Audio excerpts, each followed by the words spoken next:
하나님의 참을 수 없는 사랑, 부지런한 사랑, 멈춤이 없는 사랑, 또 하나님이 우리가 죄인 되었을 때 선행증을 했던 사랑, 뭐 이것 때문에 결국 그걸 깨달아서 헌신하게 되는 거예요. 은혜를 갚는 걸로요. 두 번째 또 하나 생각할 거, 하나님께서 헌신자를 통해서 일하세요. 물론 뭐 모든 사람과 함께 일하시는 분이 하나님이 맞습니다. 근데 하나님의 일에 이렇게 참여하게 되는 내용들을 보면 불러서 헌신시키든 아니면 스스로 나서던 어쨌든 하나님의 사랑을 아는 자들이 자기의 부족함이 있음에도 불구하고 그 일에 참여함으로 이게 가능해지거든요. 그래서 하나님이 헌신자를 이렇게 쓰시고 있다라는 사실 자체에 대해서 좀 이렇게 생각을 해보실 필요가 있습니다. 제 화면이 조금 뭔가 줌이 나오고 내 건 왜 안 나와? 네네. 예, 이제 됐네요. 그래서 줌이 먼저 나가는 바람에 제가 편하게 따라가려고 했더니 안 되는구나, 이게. 예. 두 번째 내용은 하나님이 헌신자를 통해서 일한다는 겁니다. 그래서 하나님이 일을 시킬 때 그런 면이 있어요. 너 할래? 예. 그래, 하자. 또는 너 할래? 아니요, 저 부족해요. 아니야, 네가 해야 되겠어. 네가 할 수 있도록 이렇게 이렇게 해줄게. 하자. 뭐 이런 식의 대화가 성경에 있어요. 그러니까 혼자 막 나서갖고 하나님을 하는 경우 일은 생각보다는 적어요. 거의 찾아보기 힘들어요. 바울 같은 경우도 예수 믿는 사람들을 잡아 가두기 위해서 가다가 부활하신 주님을 환상 속에서 만나잖아요. 그리고 난 다음에 네가 어떤 일을 해야 되겠다 하는 대화가 진행이 되고 나서 그가 굉장히 고민해요. 그리고 나중에 눈의 비늘이 벗겨지고 난 다음에 시력을 회복하고 나서 바로 움직이죠. 그때 그 사이에 설득이 된 거예요. 그래서 그리고 그렇게 헌신하는 사람을 하나님이 쓰시는 거예요. 이게요. 근데 이거는 바울만 특별한 게 아니고 모든 신자가 그렇게 되는 거예요. 근데 바울처럼 된다고 생각 안 하셔야 돼요. 베드로처럼 된다고 생각 안 바울, 베드로, 뭐 요한, 뭐 우리 성경에 등장하는 유명한 인물들은 만에 하나, 10만에 하나, 1억에 하나 이런 케이스들인 거지 흔해 빠진 게 아니에요. 한국교회가 뭐 몇만의 선교사를 보내겠다고 막 운동들을 하셨는데 저는 그 운동 자체가 무리라고 생각하는 이유가 있었어요. 왜 그러냐 하면 충분히 믿는 숫자 안에서 또 그 안에 자발적으로 헌신하게 되는 설득을 당하는 과정들이 있는 사람들이 하는 거지 강제 동원으로 하는 거는 문제가 있거든요.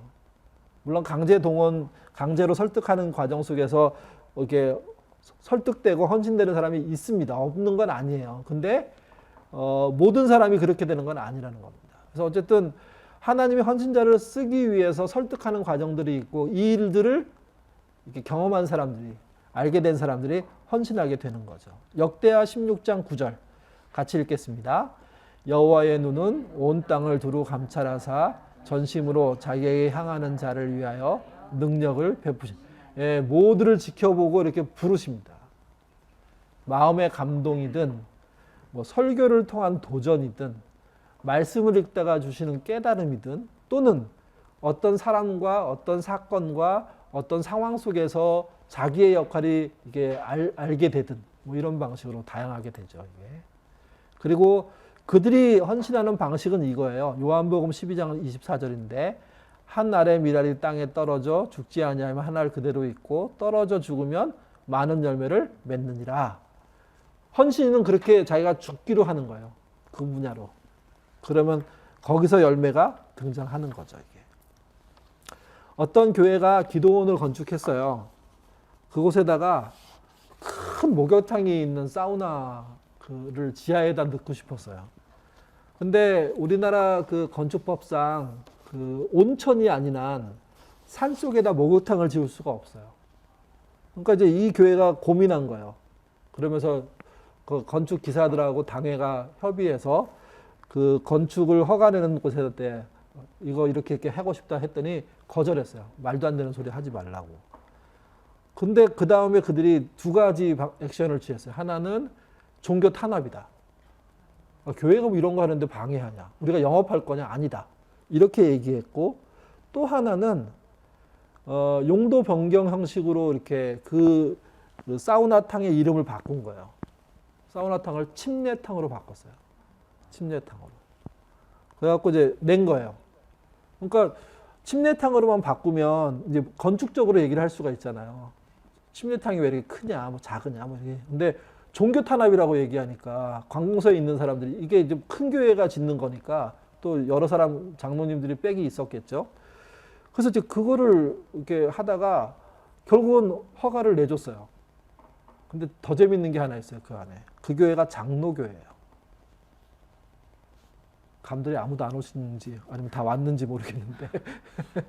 네.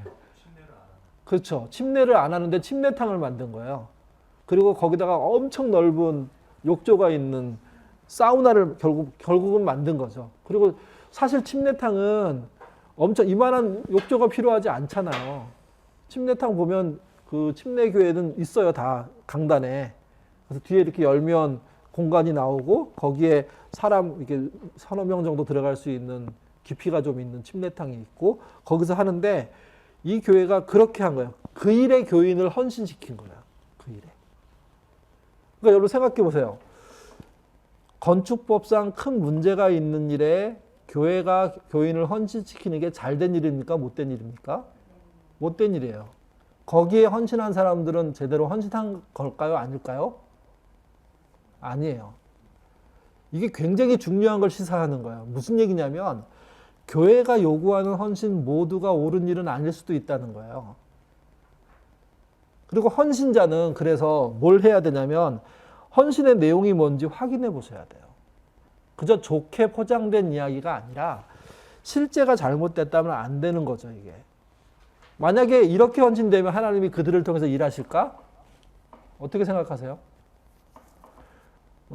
그거를 회개하는 일을 시키시겠죠. 침례탕을 거짓말로 만들려고 했습니다. 회개합니다. 다시는 그렇게 안 하겠습니다. 하면서 교회가 다 그리고 그 기도원 사회에 기부하고 뭐 이렇게 하는 쪽으로 헌신을 시키겠죠. 이렇게 안 한다고요. 근데 교회는 희한하게 하나님께 헌신해서 일하기를 바라는 신자들을 교회 내의 엉뚱한 일에 참여시키는 거예요. 여러분 그 건축적으로 건축 기사들이 설계사들이 구조 그를 만드는 사람들이 그 건물을 지을 때 이거 안 됩니다. 이거를 침례땅으로 바꾸는 것도 안 됩니다. 이거 다 알 거 아니에요. 근데 왜 그거를 하게 됩니까? 교회가 하겠다고 하니까 하는 거예요.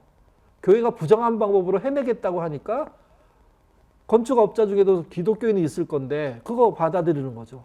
교회가 그걸 하려고 하면 최소한 목사님하고 누가 동의해야 되냐면 당회가 동의해야 돼요. 건축위원회가 동의해야 돼요. 그러면 그 교회 핵심에 있는 사람, 사실 또 다르게 따지면 헌신자들인데. 그러니까 그들이 헌신자가 되겠다고 하면서도 하나님의 일을 못하게 되는 이유가 따로 있습니다, 이게. 그래서 하나님은 헌신자를 통해서 일하고 싶어 하시고요. 그렇게 하시는 케이스를 많이 보여주시는데 우리가 부정한 일을 놓고 하나님의 일이라고 얘기하면 그건 아니라는 겁니다, 이게. 예. 자, 그래서 중요한 게 회심이에요. 그 사람이 제대로 회심했느냐, 뭐 몇 월 며칠에 회심했느냐, 뭐 이렇게까지 따지는 건 저는 좀 이렇게 무리가 있는 부분이 있다고 생각해요. 그러나 회심한 사람들은 어느 정도는 알 수는 있겠죠. 너 회심하는 날짜가 며칠이야? 이렇게 물어보는 건 무례한 거예요. 그걸 모를 수도 있지만. 그러나 어느 언저리에 내가 어느 변화를 경험했고 그래서 이전 삶과 이후 삶이 바뀌었다는 걸 알 수가 있는데 그게 명확해야 되고 그 다음에 옳은 일에 헌신해야 돼요. 하나님이 의미를 두시는 일에. 회심은 주인을 바꾸는 걸 말합니다. 뭐 돌아서다, 돌아오다, 뭐 회복하다, 뭐 이런 뜻인데요. 신명기 30장에 보면 이게 그 유명한 느헤미야가 깨달았던 예언이에요. 신명기가 먼저 예언을 해줬고 그다음 느헤미야가 이걸 읽고 난 다음에 하나님 우리 민족이 바벨론으로부터 돌아가게 해주십시오 이렇게 요구할 때 쓰는 구절인데 신명기 30장 9절에 10절 읽겠습니다.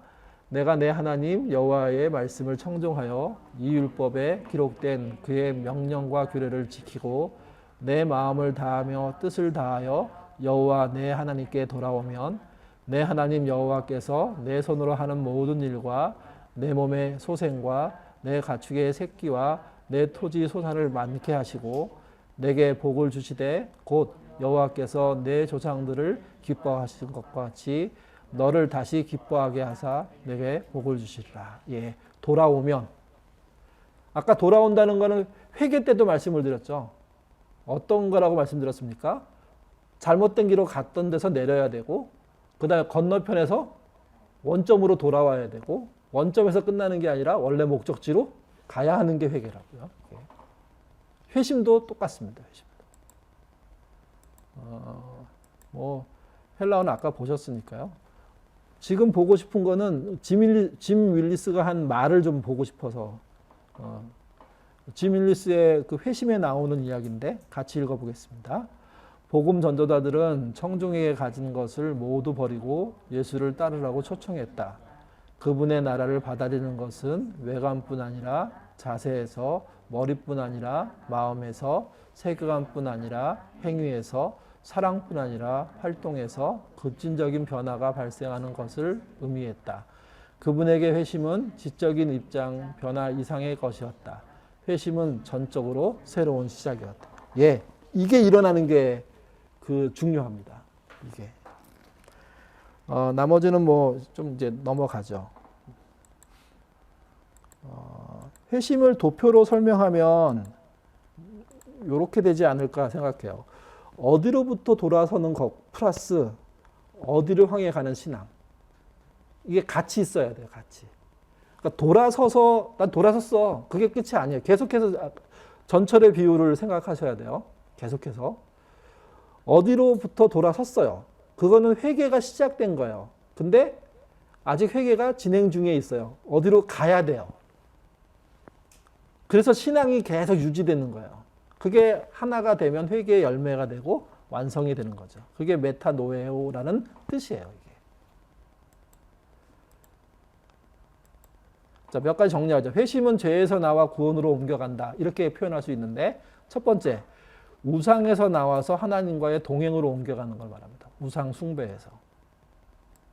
또 속박에서 이게 하나님은 자유를 주시고 자유롭게 하시며 자유롭게 세상을 창조하셨는데 사람은 스스로 또는 어떤 것에 얽매여서 속박당해요. 그게 이제 죄된 상태인데 회심은 속박에서 나와 해방과 자유로 옮겨가게 해요. 그러니까 교회 생활이 너무 억압이면 기본적으로 문제가 있는 거예요. 기본적으로. 무슨 대화를 할 때 목사님이 이거 아니면 안 돼. 김 집사 이거 해. 이렇게 얘기하는 구조인데 만약에 김 집사님이 너무 즐겁게 하면 뭐 할 말은 없어요. 저희가 동의하고 하는 거니까. 근데 목사님이 저렇게 말하지? 내가 무슨 목사님 이게 뭐야? 심부름꾼이야? 이렇게 생각하는 마음이 들면 질문해야 돼요. 목사님 저는 그거 싫어요. 하고 싶지 않아요. 근데 그거 안 하면 뭐 벌 받아 막 이렇게 그건 속박이에요.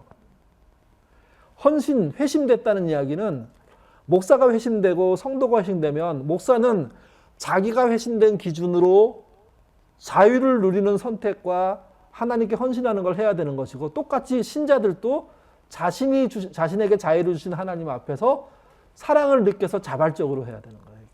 그래서 그 안에 속박이 있으면 안 돼요. 뭐 건축 헌금 하는데 뭐 누구는 1억까지 해. 뭐 이렇게 얘기했을 때 그게 억압이 되면 그러면 안 해야 돼요. 사실은 누구는 1억까지 해. 이걸 안 해야 되는 거예요. 아예. 세 번째, 불의에서 나와서 정의로운 삶으로 옮겨가는 게 회심이에요. 네 번째, 죄책에 빠져 살던 삶에서 용서받고 용서하는 삶으로 가는 거예요. 죄책. 요즘은 그 죄책에 관련된 문제, 마음의 문제들이 아주 심각한데 그게 회심과 연결되어 있어요. 또 거짓에서 나와서 참된 세상으로 가는 거예요. 그러니까 거짓말로 하나님의 일을 시켜서는 안 돼요. 거짓 예를 들어갖고 설득해내서도 안 돼요. 정직하게 말하고 그분이 정직하게 선택하고 노하면 노도 길이에요. 예스만이 길이 아니라. 어둠의 영과 동조자로부터 나와서 빛의 영과 사람으로 살아가는 거예요. 빛의 영과 사람으로. 자기 자신에게서 나와서 이웃과 더불어지는 삶의 현장으로 가는 것. 이게 회심이에요. 그러니까 그 우상 숭배의 문제부터 마음과 뭐 억압의 문제, 죄책의 문제, 거짓의 문제, 그 다음에 그 나쁜 영, 어둠의 영에 동조하는 문제, 그리고 이제 그것의 어떤 그 뭐 개인적인 끝이 자기 자신인데 그런 것들부터 빠져나와서 그것이 가야 될 제대로 된 방향으로 가는 것, 그걸 회심이라고 하는 거예요. 마지막 같이 읽겠습니다. 회심은 죽음에서 생명으로, 영벌에서 영생으로 옮겨간다. 예. 그래서 회심이라는 게 굉장히 중요하고, 내가 돌이켰느냐, 좀 부족해도 괜찮은 것 같아요. 이게 완벽할 수는 없다고 생각하고요. 근데 이런 거에 대한 생각을 통해서 헌신으로 간다는 거죠. 이게. 이거 뭔가 거꾸로 나옵니다. 예. 제가 순서를 조정을 안 해놨네요. 예. 그러면 우리는 뭐에 헌신해야 되는가? 뭐 표 얘기는 뭐 앞에 나온 얘기이기 때문에 건너가고요. 헌신을 얘기할 때 그러면 사람은 왜 망했는가를 얘기를 해야 돼요. 호세아서 4장 6절이 아주 그렇게 깔끔하게 설명하는데 같이 읽어보겠습니다. 내 백성이 지식이 없음으로 망하는도다. 내가 지식을 버렸으니 나도 너를 버려 내 제사장이 되지 못하게 할 것이요. 내가 내 하나님의 율법을 잊었으니 나도 내 자녀들을 잊어버리리라. 지식이란 말은 말 그대로예요. 정보일 수도 있고요. 그 다음에 논리적인 사고일 수도 있어요. 또는 뭐라 그래야 되나, 전후 맥락을 잘 이어서 전체를 파악하는 능력, 이런 걸 말해요. 수학적인 지식도 필요하고 영어 문학적인 기술도 필요하고 또 예술적인 지식도 필요해요. 그러니까 종합적인 거예요, 이게요. 그러니까 지식은 하나님의 율법이야, 이렇게 말하면 안 돼요. 굉장히 넓고 전 세계를 뒤덮고 있는 거예요. 근데 그게 하나님이 주신 거예요. 그 지식의 중심이 뭐냐면 구약에서는 율법이고 신약에서는 예수님인 거죠. 예수님이 주시는 복음인 거죠, 이게. 그리고 그것과 연결된 하나님이 창조한 모든 세계의 지식이에요. 여기서 이렇게 말해요. 내 백성이 지식이 없어서 망한대요. 뭐가 없어서 망한 걸까? 이때는요. 하나님에 대한 지식이 부족한 거예요. 근데 이 지식은 모든 분야에 퍼져 있는 지식이에요. 그리고 그들이 지식을 버려서 망하는 거예요, 이게요. 그러니까 사람이 왜 망하는지, 왜 이 땅이 근본적으로 무너지는지 이거 생각해 봐야 돼요. 그리고 그 지식이 무엇인지를 확인해야 돼요. 그리고 그 지식, 큰 지식의 중심이 뭔지, 그 중심이 하나님이라는 거예요. 하나님이 수학적인 지식의 진리를 갖고 계신 분이고, 문학적인 지식의 진리를 갖고 계신 분이고, 예술적인 지식의 어떤 그 운동 쪽에, 또 그 밖에 여러 분야에, 뭐 의학 쪽에 이런 분야에 모든 지식을 갖고 있는데 그 지식의 중심이 그분이시고, 그분이 하는 이야기, 그분이 펼치는 정의로운 세상, 공평한 세상, 이게 없으면 무너지는 거예요, 이게요. 이게. 그래서 지식이 없으면 수학이 의미가 없어요. 과학이 의미가 없어요. 상업이 의미가 없어요. 경제가 의미가 없게 돼요. 어떻게 파악하셨는지 좀 애매하긴 한데, 그러니까 그래서 지식이 없다는 것은 하나님으로 중심으로 한 전체 지식을 말하는 거예요. 이게요. 그리고 알맹이로 얘기하면 하나님을 얘기하는 거죠. 이게. 자, 그러면 어떻게 회복할 수 있느냐? 호세아서 6장 13절입니다. 같이 읽겠습니다. 오라, 우리가 여호와께 돌아가자. 여호와께서 우리를 찢으셨으나 도로 낫게 하실 것이요, 우리를 치셨으나 싸매어 주실 것임이라. 여호와께서 이틀 후에 우리를 살리시며 제3일에 우리를 일으키시니 우리가 그 앞에서 살리라. 그러므로 우리가 여호와를 알자, 힘써 여호와를 알자. 그의 나오심은 새벽빛같이 일정하니 비와 같이, 땅을 저시는 늦은 비와 같이 우리에게 임하리라. 예. 그래서 지식이 없는 이것을 해결하기 위한 대책은 하나님을 아는 겁니다. 하나님을 아는 거. 여기에 이제 헌신의 포인트가 있습니다. 특별히 신자들이 뭐에 헌신해야 되느냐? 하나님을 아는 거에 헌신해야 돼요. 이게 빠진 상태의 일로 헌신은 문제가 있어요. 이게. 첫 번째 헌신의 포인트는요, 하나님을 아는 지식에 헌신하는 겁니다. 또는 그리스도를 아는 지식에 헌신하는 겁니다. 바울이 그렇게 말해요. 내가 8일 만에 할례를 받고 베냐민 지파, 왕족이란 이야기죠. 바리새인들인 거 뭐 등등 자기 조건들을 쭉 얘기하는데 나는 이렇게 좋은 개인적인 조건을 배설물로 생각한다. 이렇게 얘기해요. 그러면서 자신이 배설물을 여기는 이 버리는 이유가 있다. 왜 그러냐? 그게 거기 빌립보서 3장 8절에 나오는 겁니다. 밑줄 적어 있는 부분들 같이 읽어보겠습니다. 또한 모든 것을 회로 여김은 내 주 그리스도 예수를 아는 지식이 가장 고상함을 인함이라. 내가 그를 위하여 모든 것을 잃어버리고 배설물로 여김은 그리스도를 얻고. 예. 그래서 신자는 어디에 헌신해야 됩니까? 그리스도를 아는 지식에 헌신해야 됩니다. 공부 잘하라는 뜻은 아닙니다. 어떤 할머니가 그 선교사들이 처음 우리나라 들어올 때 그 선교사가 자동차를 몰고 가다가 할머니가 보찜 메고 가니까 타시라고 태워다 드리겠다고 해서 탔어요. 타지 않으려고 설득해서 탄 거죠. 그랬더니 보찜을 안 내려놓더래요.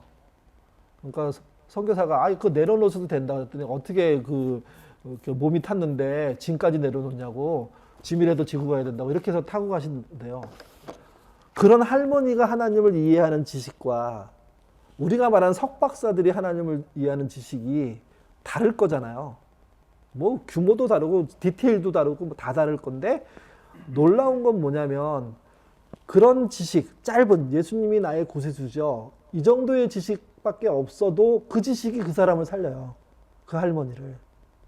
반대로 엄청난 지식이 있는 사람의 그 지식을 충분히 하나님이 포함해서 그 석박사가 된 사람들의 그 사람들도 살려낸다고요. 그때 살려내는 게 지식이라는 거예요. 이게 알. 그래서 배워야 한다는. 그래서 교회를 가르칠 교로 많이 썼던 이유 중에 하나가 이런 내용 때문에 그래요. 하나님을 아는 지식을 배우는 거. 근데 문제는 이거예요. 하나님을 아는 지식은 알아서 하세요. 교회는 교회가 하고 싶은 일을 할 거예요. 이게 문제인 거예요. 교회가 할 수 있는 가장 큰 일은 하나님을 아는 지식을 공유하는 거예요. 아둘람은 그런 거 하는데요.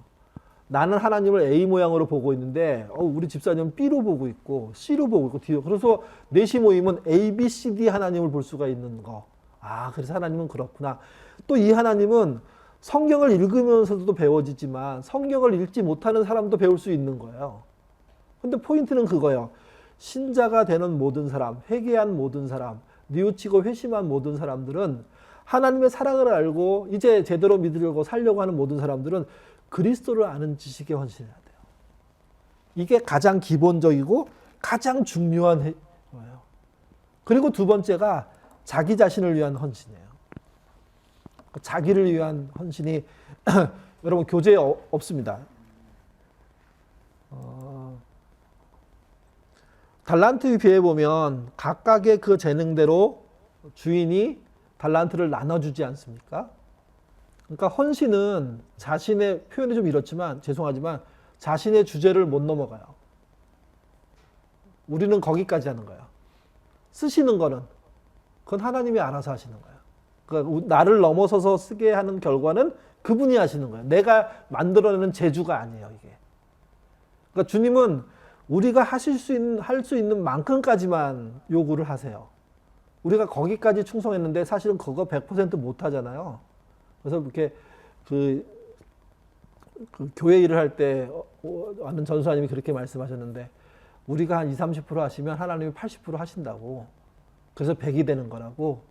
우리가 30% 하면 하나님 70% 해주셔서 100이 되는 거고, 신자가 50% 넘어가는 경우 별로 없다고, 은혜가 더 크다고, 뭐 이렇게 얘기하더라고요. 근데 우리에게 맡기는 재능으로 할 수 있는 게 그만큼인 거죠. 넘어서는 건 누가 하는 겁니까? 그분이 하는 거예요.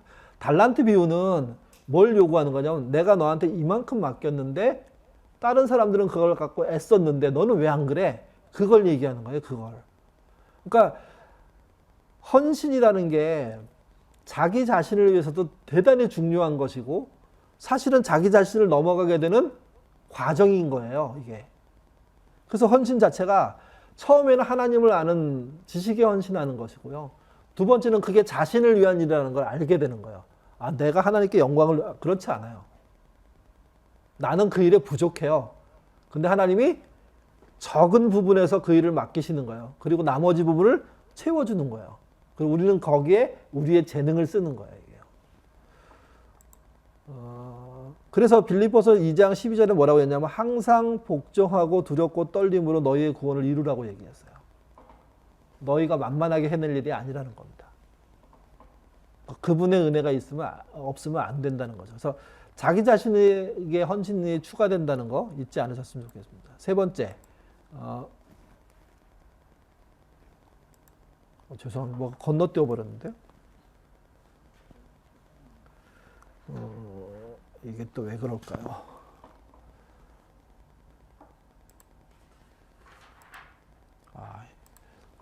페이지가 빠져버렸습니다. 세 번째가 세상을 헌신해요. 세 번째. 여러분 교제에는 있습니다. 교제에는.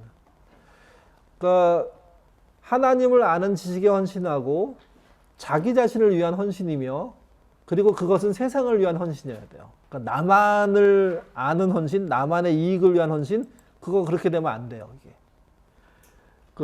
지난번 설교 시간에도 말씀드렸는데, 우리나라의 제약회사가 그 백신을 개발하면서, 우리나라의 공급 가격을 뭐 10분의 1로 하겠다, 뭐 이런 얘기 했잖아요. 근데 그분이 하신 말씀 속에 뭐라고 얘기했냐면, 내가 그렇게 하는 이유는 내가 대한민국 사람이기 때문이다. 뭐 그분의 개발이 잘 돼가지고 우리나라 온 국민이 부작용 없이 그분이 만든 걸 맞으면 참 좋겠지만 뭐 그런 형편은 아니지만 그분이 생각하는 기본적인 생각이 기독교인의 생각하고 일치해요. 무슨 말이냐면 본인이 헌신한 직업적인 영역에서의 결과가 사회로 돌아갔을 때 유익이 돼야 돼요.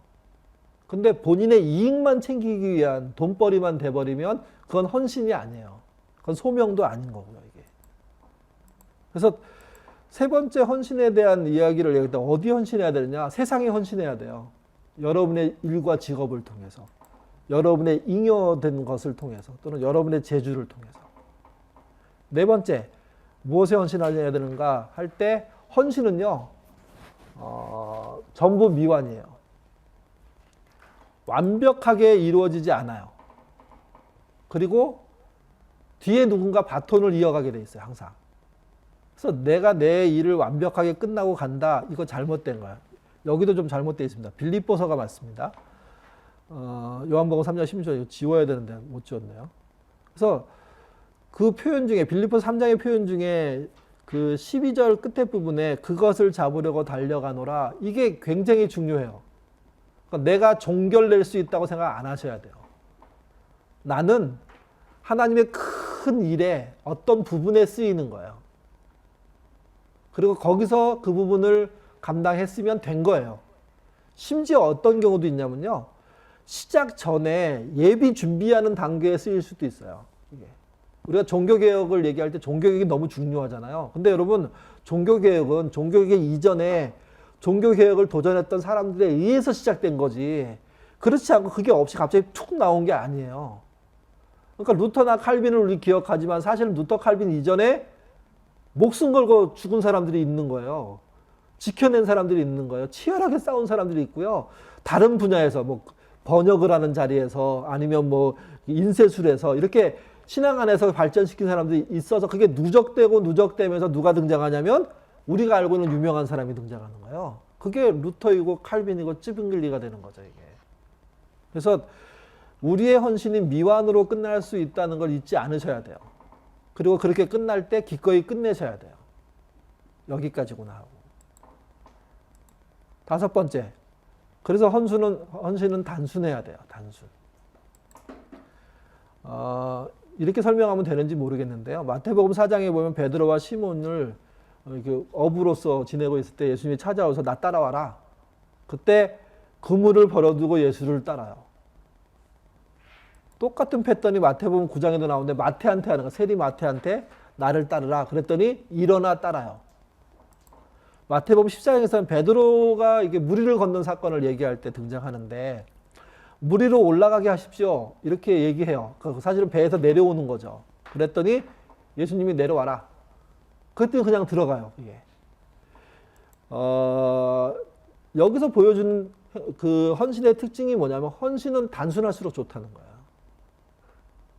많이 생각해야죠. 그리고 심플하게 결정을 해야죠. 헌신에 대한 생각이 길어지잖아요. 대부분 헌신하지 못해요. 적절한 시간이 있어야 돼요. 근데 헌신은 단순할수록 좋아요. 그러니까 막 계산해가지고 할수록 저는 헌신이 안 된다고 생각해요. 이걸 하면 이렇게 되고 이 말을 하면 저렇게 되고 그건 아닌 것 같아요. 그냥 성경에 보면 너 사람 낚는 어부 되자. 나 따라와라. 그럴 때 베드로가 예 하고 나가거든요. 이전에 베드로를 예수님 만나서 미리 설득도 하고 이랬을 수도 있어요. 근데 결정적으로 나올래 할 때 예 하고 나가는 게 헌신이라는 거예요. 이게. 그런 마음이 있을 때, 도전이 있을 때. 거기 우리 보네퍼가 한 말 같이 읽어보겠습니다. 그들에게 주어진 요구는 오직 한 가지였다. 곧 예수 그리스도의 말씀을 의지해야 하는 것이며 이 말씀을 세상의 그 어떤 안전성보다 더 든든한 토대로 생각하라는 것이었다. 예. 그럴 때 헌신할 수 있습니다. 그럴 때. 그러니까 나를 의지하고 따라 나와. 네. 이렇게 나갈 때 헌신이 가능하다는 거죠. 비신자를 어떻게 볼 수 있느냐? 보통 비신자를 표현할 때 내가 원하는 대로 하겠다. 그럼 대부분 비신자예요. 신자인데도 내가 원하는 대로 하겠다. 이건 말도 안 되는 거예요, 사실은요. 신자가 이제 예수를 믿게 되면 초신자가 되잖아요. 초신자가 됐다고 해서 바로 이렇게 헌신이 되는 게 아닙니다. 초신자가 이렇게 생각하죠. 하나님이 나한테 뭐 주시면 나도 하나님께 줄 거야. 굉장히 자연스러운 사람의 마음이에요. 그러니까 신자가 처음 사람이 예수를 믿고 살면 세상 논리에 충실한 사람이 되거든요. 그래서 이제 먼저 믿은 사람들하고 얘기하면 갈등이 생겨요. 저쪽은 전혀 다른 세상의 얘기를 하고 나는 세상에 충실한 얘기를 해요. 근데 오늘날 교회의 문제는 뭐냐면요. 신앙생활을 오래 해도 세상 논리에 충실한 신자들이 많다는 거예요. 그러면 그분들은 20, 30년을 교회 다녀도 사실은 초신자예요. 근데 우리나라는 뭐 연세 많고 뭐 경력 있고 이렇게 교회 오래 다니면 거기서 생기는 힘이 또 있잖아요. 그래서 그분들은 초신자라고 못 불러요. 근데 명확하게 엄격하게 따지면 세상의 논리에 충실한 사람인데 여전히 신앙생활을 오래 했다면 그 사람은 아직 초신자에서 못 벗어난 겁니다. 그 다음 단계가 타락한 성도예요. 어떻게 얘기하냐면요. 이분들은요. 하나님께서 원하는 것을 먼저 드리겠다. 그러면 내가 원하는 것을 하나님께 주시리라고 믿는다. 이거 어디서 많이 들어본 거 아닙니까? 11조 하면 복 받는다. 10배 준다. 저는 이건 타락한 생태라고 봐요. 타락한 생태. 그러니까 세상적인 논리보다 더 못해요. 오히려. 헌신자는 이런 분이에요. 하나님께서 내가 원하는 것을 주시든 주시지 않든 관계없이 나는 하나님께서 원하시는 것을 드리겠다. 헌신은 그걸 말하는 거예요. 그걸.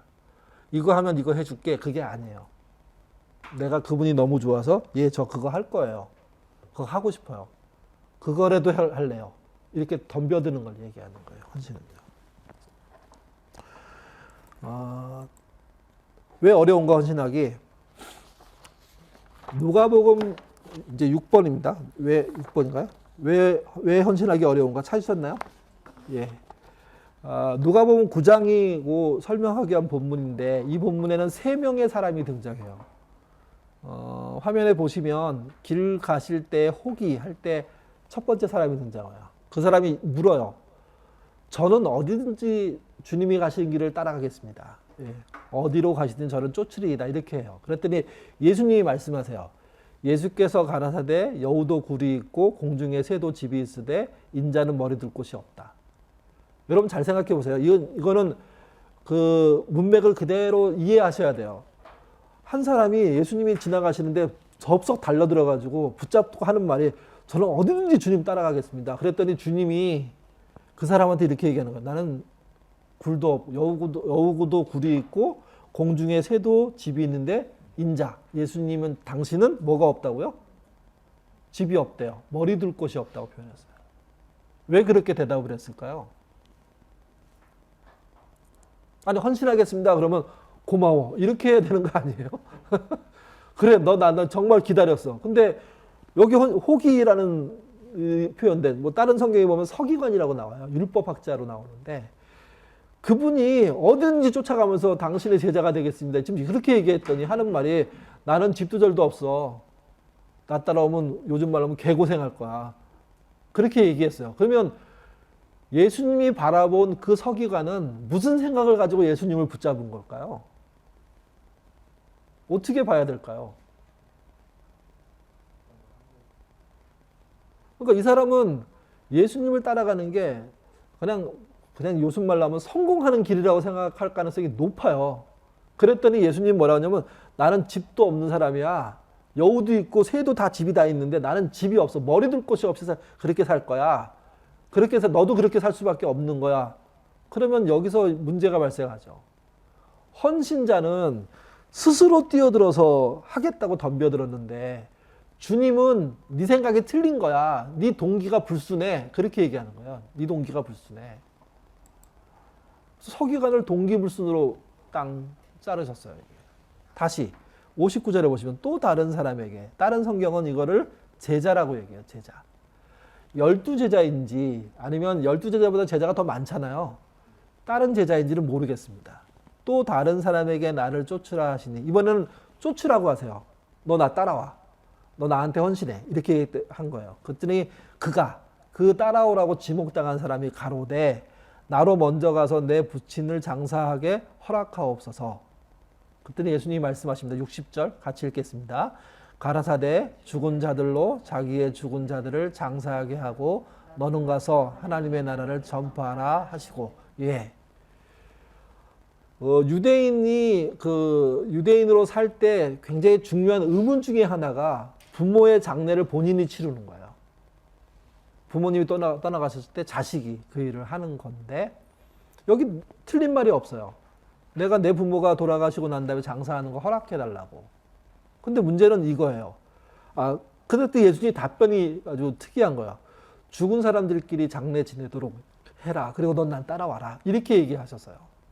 그러니까 예수님이 그렇게 얘기하신 건 지금 이 사람의 상태에 대한 이야기를 하고 있는 거예요. 이야기를 가만히 보면, 예수님은 부모에 대한 효도를 막으시는 분이구나. 이렇게 이해하면 안 돼요. 이거는. 이 사람이 오히려 문제가 있는 거예요. 무슨 말이냐면, 부모님이 당장 돌아가실 거를 예수님이 알았다면 그래라고 말씀하셨을 것 같아요. 근데 언제 돌아가실지 모르는 거예요. 그런 상태에서 우리 부모님 돌아가시고 나면 헌신할게요. 이렇게 얘기하면 예수님의 말씀은 너는 아무 생각이 없구나 라고 얘기를 하시는 거죠. 여기도 똑같이 뭐냐면 동기불순이에요. 하나님이 지목해서 부르셨는데 저는 이거 하려고 기다려야 돼요. 이게 언제 될지 모르겠지만 이거 끝나면 갈게요 라고 얘기했을 때, 아니 너는 지금 와야 되는데 왜 안 따라오니? 사람의 죽음은 언제 죽을지 모르는 거야. 그러니까 너의 일을 먼저 하라고 하나님이 종용하시는 거예요. 근데 그 사람은 그렇게 안 해요. 그래서 두 번째 등장한 제자도 동기가 불순해요. 자기가 그렇게 하는 이유를 잘 모르는 거예요. 이게요. 세 번째 61절입니다. 또 다른 사람이 가로되 주여 내가 주를 이번에는 주를 쫓겠대요. 이때 또 다른 사람은 또 다른 제자로 다른 성경에 나와요. 쫓겠습니다 하면서 하는 말이, 주를 쫓겠나이다마는 나는 먼저 나로 먼저 내 가족을 작별하게 허락하소서. 이렇게 얘기합니다. 그때 예수님의 답변 62절 같이 읽겠습니다. 예수께서 이르시되 손에 쟁기를 잡고 뒤를 돌아보는 자는 하나님 나라에 합당치 아니라. 이건 무슨 말일까요? 이 사람의 판단 자체가 틀렸다는 거죠, 이게. 실제 네가 할 때 헌신이란 둘 중에 하나를 선택하는 경우들이 있어요.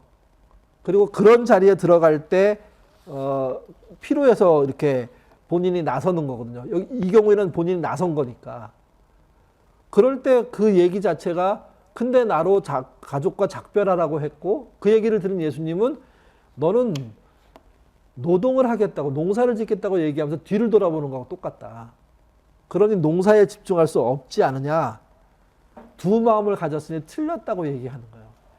누가복음 19장의 57절부터 62절에 나오는 세 사람 모두 다 예수님이 그 헌신 자체를 부정하세요. 왜? 헌신이 잘못됐기 때문이에요. 그러니까 헌신이 막 누구나 아무렇게나 할 수 있는 건 아니라는 겁니다.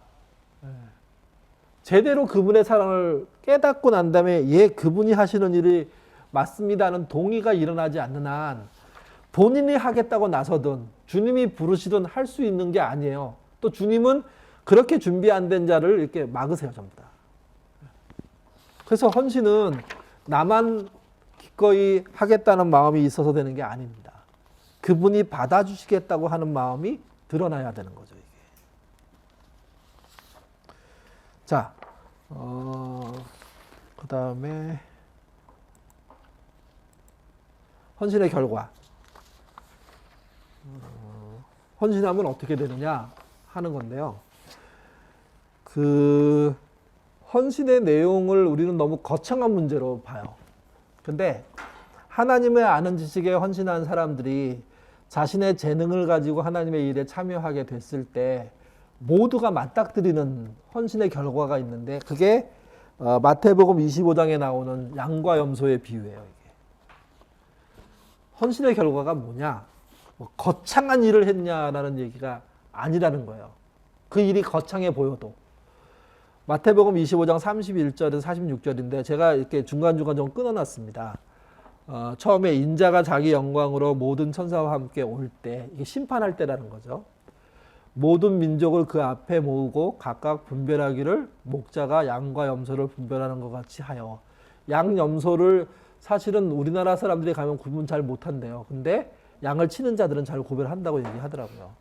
33절, 양은 그 오른편에 염소는 왼편에 두니라. 그때 임금이 그 오른편에 있는 자들에게 이르되 내 아버지께 복받은 자들이요. 이거 잘했다는 이야기죠. 그리고 조금 이렇게 밑줄 긋은 부분으로 가보면 너희가 여기 있는 내 형제 중에 지극히 작은 자의 한 것이 내게 한 것이라. 복받는 내용을 뭐라고 얘기했냐면 지극히 작은 자에게 한 그것이라고 얘기해요. 여러분, 헌신이 어떤 거창한 일이라고 표현하고 있지 않고 주변의 약한 자에게 한 일이라고 표현하고 있어요. 헌신을. 그러니까 우리가 너무 거대한 일의 헌신은 특별한 계기가 있어서 하게 되는 거지, 또는 특별한 부름이 있어서 하게 되는 거지, 그냥 모든 사람이 하는 거 아니에요. 이게.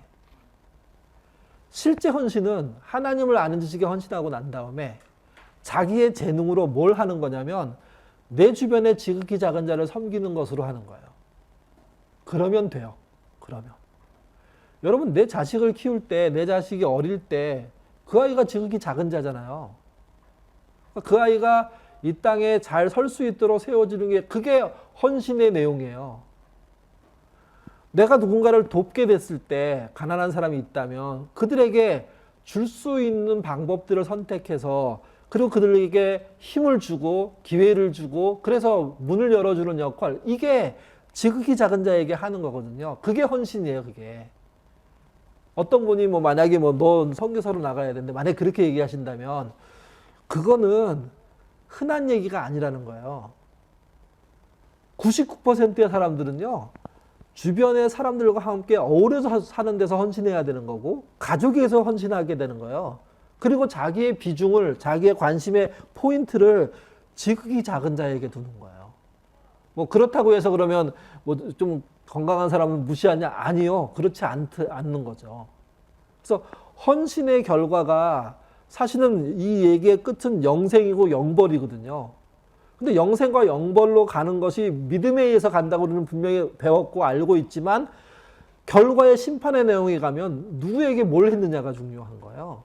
그게 헌신의 내용이 돼야죠. 그게 하나님의 그 죽어라고 뭐 이렇게 우리가 이랬는데 하나님, 야, 너는 시험 범위도 아닌데 그렇게 열심히 했냐? 이렇게 얘기하면 곤란하잖아요.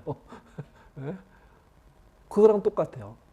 헌신의 결과는 영생인데 그 헌신의 내용은 생각보다 거창한 내용이 아니라는 거예요. 일상이에요, 일상.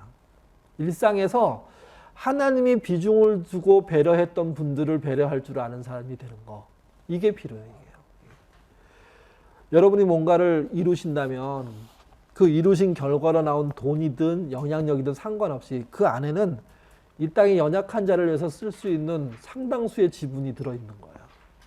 그걸 여러분이 갖게 된 거예요. 그러면 거기다 쓰셔야죠. 그러면 헌신의 결과가 나오는데 그 본문은 영생이라고 얘기해요. 똑같이 그런 기회가 왔음에도 불구하고 그들을 무시한 사람들에게, 염소들에게 하는 말이죠. 어떻게 합니까? 예수님이 말씀하시는 건데, 이 지극히 작은 자 하나에게 하지 아니한 것이 곧 내게 하지 않은 거다. 그러기서 심판을 받아요, 이게. 그러니까 헌신자라는 이야기를 할 때 사실은 이 땅의 모든 사람들이 하나님께 헌신을 해야 되는 것이고, 그리고 그 헌신의 기본적인 내용은 연약한 자들에게, 가난한 자들에게 어떻게 했느냐는 거예요, 이게.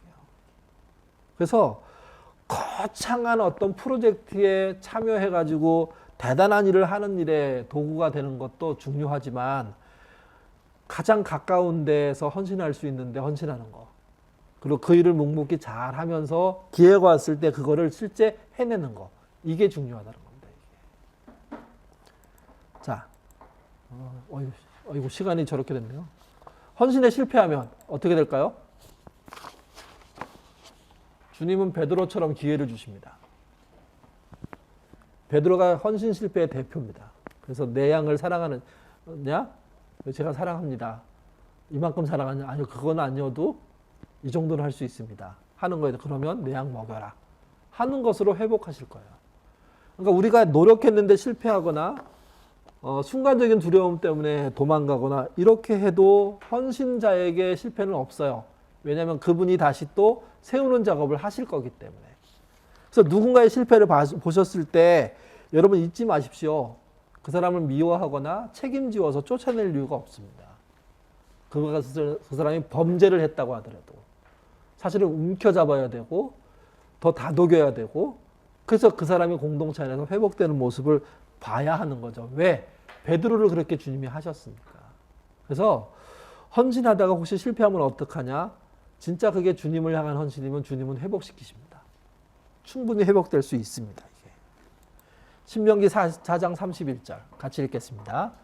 내 하나님 여호와는 자비하신 하나님이시라. 그가 너를 버리지 아니하시며 너를 멸하지 아니하시며 내 조상들에게 맹세하신 언약을 잊지 아니하시리니. 예. 절대로 버리지 않습니다. 가롯 유다의 슬픔은 그거예요. 본인이 뛰쳐나가서 스스로 목숨을 버려버린 거죠. 주님은 죄를 짓기 전에는 죄 짓지 말라고 계속 말씀하셨고, 죄를 짓고 나온 다음에는 돌아오기를 기대하시는 게 그분의 마음이에요. 그 헌신자에게 실패란 사실은 없는 겁니다. 다 과정인 거죠. 마지막으로 약속의 말씀입니다. 빌립보서 1장 6절 읽겠습니다. 너희 안에 착한 일을 시작하시는 이가 그리스도 예수의 날까지 있을 줄을 우리는 그래서 헌신하는 겁니다. 그래서 그분을 붙잡는 거예요. 그래서 그리스도를 아는 지식에 헌신하시는 겁니다. 왜? 그분이 포기하지 않으실 거기 때문에. 그분이 완성을 향해서 끝까지 갈 거기 때문에. 우리가 생명을 버리지 않는다면, 그러면 그분은 하실 일이 있다는 거죠. 시간에 쫓겨가지고 갑자기 쭉쭉 나가버렸는데요. 여러분 화면에 나온 책 한번 읽어보시면 좋을 것 같습니다. 논란이 많은 책이고요. 논란을 일으키는 책입니다. 그리고 논란이 일어나는 게 정상입니다. 이게 갑자기 은혜롭네 이렇게 얘기하면 내공이 엄청나든지 아니면 잘못 읽었든지 둘 중에 하나. 이거는 논란을 갖자고 읽는 거예요. 그럼 생각해 보는 거예요. 이게 헨리 나운이라는 사람이 동성애자예요. 근데 그분이 쓴 글은 동성애자들이 아닌 신앙적인 어떤 성숙이 있는 사람들보다 정말 깊어요. 왜냐하면 본인이 몸부림치면서 그 상황들을 극복하려고 노력도 하고 무너지기도 하면서 이렇게 쓰고 있기 때문에. 그러니까 이제 헨리 나운이 동성애자이기 때문에 상종도 안 하는 사람들이 있거든요. 그러면 뭘 못 배우게 되냐면, 동성애자로 살게 된 사람이 예수님을 만나서 어떻게 변화되는지를 우리가 못 배우게 되는 거예요. 하나님이 얼마나 대단한 분인지를 모르게 되는 거죠. 침묵이라는 책도 그런 차원에서 보실 필요가 있어요. 여러분이 생각한 건 많이 다를 수 있어요. 근데 그 안에 하나님 앞에서 고민하는 전혀 다른 형태의 사람들이 존재하는 거예요. 그리고 그것 때문에 자기 인생이 망가지기도 하고 세워지기도 하는 과정들을 겪어내거든요. 헌신자는 하나님을 알았기 때문에 헌신하는 거지만 사실은 각자 가는 길은 전부 달라요, 이게. 그래서 똑같은 헌신이 아니어도 존중해야 되고요. 이해 못하는 헌신의 내용이 있을 때 왜 그런지 물어봐 줘야 돼요. 그리고 내가 이해하지 못하는 것은 틀렸다고 말하지 않아야 돼요. 그분이 갈 수 있는 그 길이 가려고 애쓴다면, 그게 틀리지 않은 길이라면, 그러면 그래, 갈 수 있도록 이렇게 밀어드리고 막지 않아야 되는 그런 책임이 우리에게 있는 거예요. 마지막으로 정리하면 신앙인의 헌신은 철저하게 그리스도를 아는 지식으로부터 시작하는 겁니다. 그래야 뭐 하나님의 사랑을 알죠. 그거 없이 교회 일에 헌신하는 게 제일 위험합니다. 그런 제대로 된 헌신 하시기를 주님의 이름으로 부탁드립니다.